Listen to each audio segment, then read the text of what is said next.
Hey, what's going on, guys? My name is Jake from TodaysiPhone.com, and oh my god, we have so much stuff to talk about this week. Okay, first and foremost, the front and back plates for the next generation iPhone leaked onto the web in first some blurry, low-resolution photos, and then some super high-resolution, detailed photos showing just every single aspect of the new iPhone's design. If this is legit, that is. Now, these pictures came from a bunch of different sources, but the best ones are coming from 9to5Mac, who claims to have gotten the pictures from people within the supply chain. The biggest difference to the design is, of course, the back of the phone, which is mostly made out of aluminum now. It's an aluminum unibody piece with some sort of glass or plastic at the top or bottom. There is now a microphone in between the camera hole and the LED flash, which is good because the flash has been known to mess with some pictures when it's so close to the lens like it is on the iPhone 4 and the 4S. Now, flipping the device over, you will see that there is space for a bigger screen.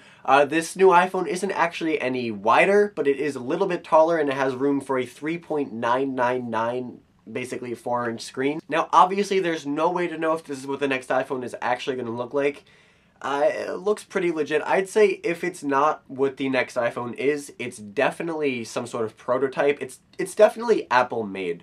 You can tell by just the precision of the design and like the pictures and the internal stuff where all the components would fit in. It's all just so precisely designed and manufactured that I'd say it's probably definitely Apple. Now, of course, there's more than just me saying this to convince you. There's been a lot of leaks and stuff about this leaked design to lend credence to it. Mark Gurman, a blogger who is notorious for getting these types of rumors right, confirms that this design does match up with one of the devices that Apple is internally testing right now. There's also been some leaked schematics for presumably this device. The design in these schematics looks almost identical to the design that we've seen leaked. And a Japanese site called makokatara.jp even got the front panel, the bigger 3.99-inch screen front panel, captured on video, comparing it to an iPhone 4S, so you can check that out as well. And the evidence is definitely stacking up. Okay, moving on from the next version of the iPhone, we have some leaks about the next version of iOS, which is iOS 6.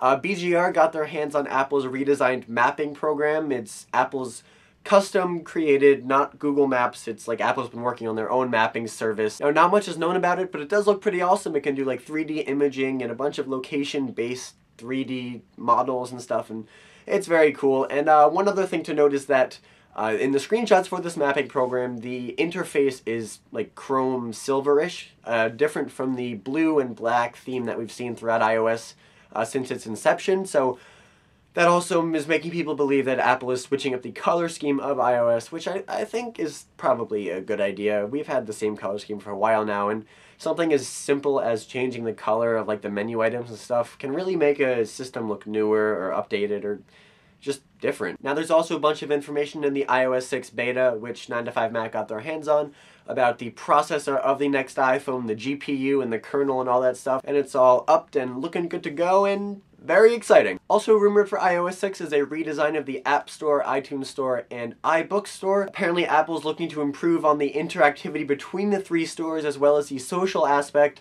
including Facebook and other social network integration, which leads us to our final iOS 6 rumor that Facebook will be integrated into iOS just like Twitter was with iOS 5. You know, the send to Facebook, the update status right from the phone, you don't have to go to the app. I'd kind of rather Facebook work on making a decent application than partnering with Apple to have like a watered down list of the features into iOS, but to each his own. Now, your biggest question is probably, when are we going to see official releases of these things? Well, WWDC is around the corner, and that's notorious for Apple launching new products. There's no way of knowing what Apple will launch. I'd say we'll probably see some new MacBooks, probably see a preview of iOS 6. I don't think we'll see the new iPhone. I think that's going to get its own separate event sometime in the fall, but you never know. Either way, though, the keynote, the most exciting speech where Tim Cook and whoever else will announce all these awesome new products, or some of them, is June 11th at 10 a.m. Pacific time. So definitely make sure to stay tuned to Today's iPhone during that time. We'll have live vlogs and up-to-date news and pictures and all that stuff that you really want to see, so much so that you crashed our site last time. Okay, well, that is all the big news for this week, guys. Thank you very much for watching. But before I go, I'm going to leave you with a question of the day, and not surprisingly, this is about the new iPhone design. If the design in these pictures is the design of the final iPhone, are you happy with it? Are you not happy with it? I personally, I like it. I didn't really like it at first when we saw the first mock-ups and stuff. But now that we're seeing like real photographs of the hardware, presumably from Apple, I've taken a liking to it.